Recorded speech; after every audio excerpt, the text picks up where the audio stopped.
Yeah, I look at this question, Jamie, and it seems almost too reactionary to say, like, Tim Patrick. No, they lost Tim Patrick. Tim Patrick was a really good receiver for them. Yeah. And this is just kind of a sign of what's going to happen during the course of an NFL season. And Tim Patrick has had over 1,000 yards and over 100 catches the last 2 seasons combined. He was the standout of camp so far. But this could just be like, all right, now it's one piece of adversity. And I'm not so certain that Russell Wilson wouldn't be able to handle this. You saw the receivers. He's got Jerry Jeudy and KJ Hamler, and they'll be okay.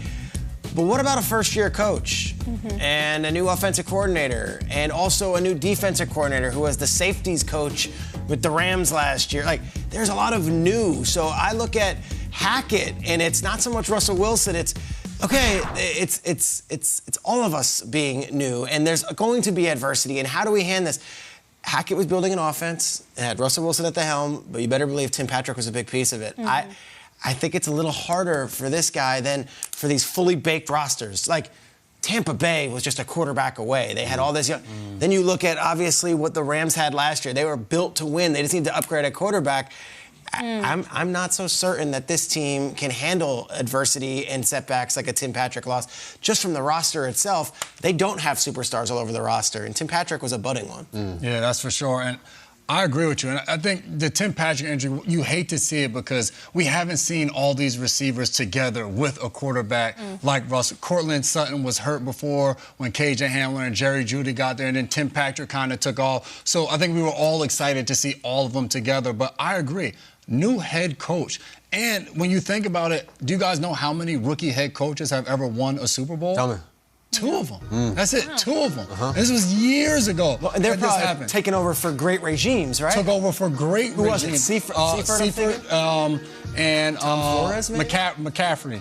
Okay. Yep, and one took over for Shula. Okay. So it's a long time ago, too. Yes, and the other one was for Walsh. Yeah. So it's just like you talk about coming from organizations and teams that were already great, that were already on that kind of trajectory. So to me, Russell Wilson's going to be a great addition. The Denver Broncos are going to be a much improved football team, especially on the offensive side, catching up to that defensive side.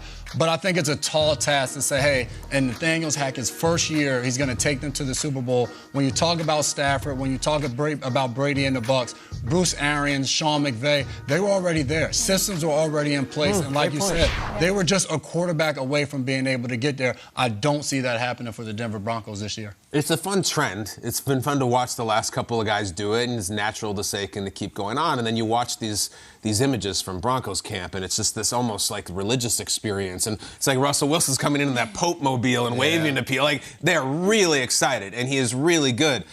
So is the division. Like, Brady and Stafford didn't walk into this AFC West.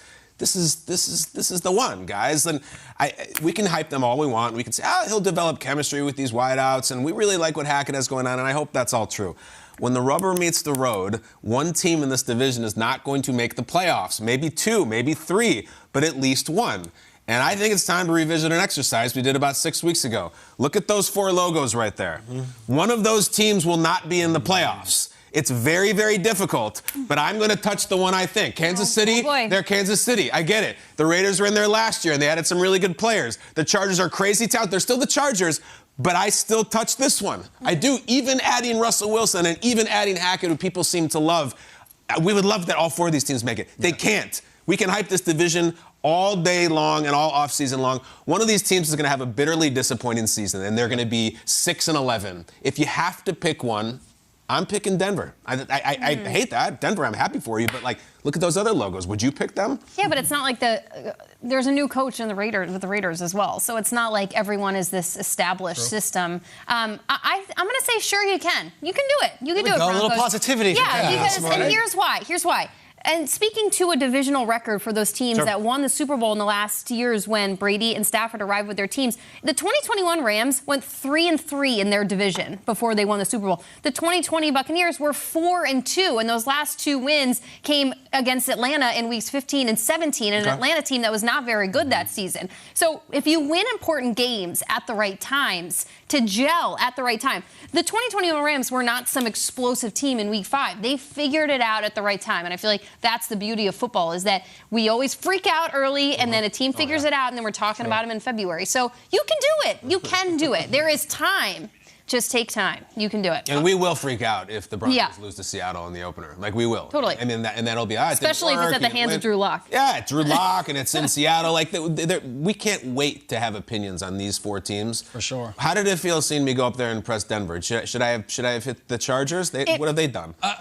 Those would be the 2 teams that I would talk about, because you're looking for success that just hasn't happened yet. And that's my issue when we talk about the Broncos. That Tampa Bay team, you remember Jameis Winston put up career numbers that year, threw the ball all over the field. The issue was he had about 30 interceptions as well. So you bring Brady in. The Rams were in the Super Bowl in 2018. They weren't that far removed, and they had a guy by the name of Aaron Donald. So those were teams that I felt like were built right now to win, and they were able to plug the missing piece in there. Yes, Denver's a good football team. Russell Wilson, a missing piece. But I don't know. It's interesting. Again, I don't know why I keep doing this, because I was terrible at math growing up. But it's almost like, what is the value of the X factor for some of the additions that were made, specifically in this division? So, like, what is the value of Josh McDaniels to the team and to its success? And Devontae Adams. And Devontae Adams, yes. What is the value of Nathaniel Hackett arriving and Russell Wilson? But it's like, is it 3X? Is it 8X? Like, only time will tell. But it's the weight of the changes that these teams have to undergo in this season. And it's just incredible. Consistency is king. And I feel like that's something I'm going to hang my hat on with the Chiefs. We don't talk about them. We don't talk. Hello, they lost Tyreek Hill. So technically, though, I'm going to correct you here, and I might be wrong, and the producers get my ear. With the new playoff format, with 7 teams, you have 4 division winners and 3 wild cards. Can they all make the playoffs? Is that possible? All 3 wild cards? Yeah, that would have to be wild. It'd be nuts. I mean, you'd have to, like, basically beat everyone outside the division. Everyone, yeah. I think it is possible, and who knows, this might be the